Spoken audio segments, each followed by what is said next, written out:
Hi, എല്ലാവരും സുഖമായിരിക്കണമല്ലോ. ഞാൻ സുഖമായിരിക്കുന്നു. അപ്പം നിങ്ങളുമായിട്ട് ഒരു പുതിയ വിശേഷം ഷെയർ ചെയ്യാനാണ് ഞാനിപ്പോൾ വീഡിയോ അപ്ലോഡ് ചെയ്യുന്നത്.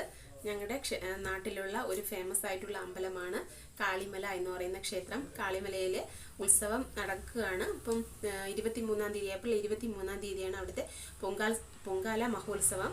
ഉത്സവത്തിൽ പങ്കെടുക്കാൻ ആഗ്രഹമുള്ള ആരെങ്കിലും ഉണ്ടെങ്കിൽ അവർക്ക് പങ്കെടുക്കാൻ വേണ്ടിയിട്ടാണ് ഞാനൊരു ഡേറ്റ് പറഞ്ഞത്. ഇനി അതിന് വരുന്ന റൂട്ടും കൂടെ ഞാനൊന്ന് പറഞ്ഞു തരാം. നമുക്ക് ട്രിവാൻഡ്രത്തിൽ നിന്ന് വരുന്നവർക്കാണെങ്കിൽ ട്രിവാൻഡ്രത്തിൽ നിന്ന് കാട്ടാക്കട, കള്ളിക്കാട്, അമ്പൂരി, കൂട്ടപ്പു, ചെമ്പകപ്പാറ, പത്തുകാണി, ഇങ്ങനെയാണ് ആ റൂട്ട് വരുന്നത്.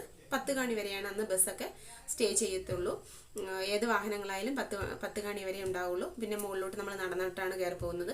അത് ഈ ഉത്സവ സമയത്താണ് കേട്ടോ. ഈ പൊങ്കാലയുടെ ദിവസത്തിലാണ് പ്രത്യേകിച്ച്. അല്ലാതെ വരുന്നവർക്കൊക്കെ അവിടുന്ന് കാളിമലയുടെ അവരുടെ ട്രസ്റ്റിൽ തന്നെ വാഹനമുണ്ട്. അപ്പം നമുക്ക് റേറ്റ് അതിൻ്റെ പൈസ കൊടുത്താൽ മതി, അവർ എത്തിക്കും. അല്ലാതെ നടന്നു കയറാം. പക്ഷെ നല്ല സൂപ്പർ വ്യൂ ആണ് കാണാനുള്ളത്.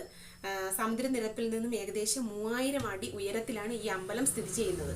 അത്രയ്ക്കും നല്ല ഭംഗിയുള്ള ഒരു സ്ഥലമാണ്. അപ്പം ഞാൻ കൂടുതൽ നിങ്ങളടുത്ത് ഇങ്ങനെ അതിനെപ്പറ്റി വിശദീകരിക്കേണ്ട കാര്യമില്ലല്ലോ. ഇപ്പോൾ ഇത് കേരളം തമിഴ്നാട് ബോർഡറിലാണ് സ്ഥിതി ചെയ്യുന്നത്. ഒക്കെ ആ കാളിമലയിൽ നിന്നാൽ തന്നെ നമുക്ക് കേരളത്തിൻ്റെ നെയ്യാർ ഡാം ആ വ്യൂ ഫുള്ള് കിട്ടും. അതുപോലെ തന്നെ തമിഴ്നാട്ടിൻ്റെ ചിറ്റാറ് ആ വ്യൂവും ഫുള്ള് കിട്ടും. ഇപ്പം നല്ല കാറ്റും. അത് ഒരിക്കലെങ്കിലും നമ്മൾ അവിടെ ഒന്ന് കയറി നോക്കണം കേട്ടോ. അതിൻ്റെ ആ ഭംഗി ഞാൻ പറഞ്ഞാൽ അറിയത്തില്ല, അത് അനുഭവിച്ചിട്ട് തന്നെ അതറിയണം. അപ്പോൾ കഴിയുമെങ്കിൽ എല്ലാവരും ഇതിലൊന്ന് പങ്കെടുക്കാൻ ശ്രമിക്കണേ. ഇപ്പോൾ വെക്കേഷനൊക്കെ ആയതുകൊണ്ട് എല്ലാവരും മക്കളൊക്കെ വീട്ടിൽ നിൽക്കുന്ന സമയമാണ്.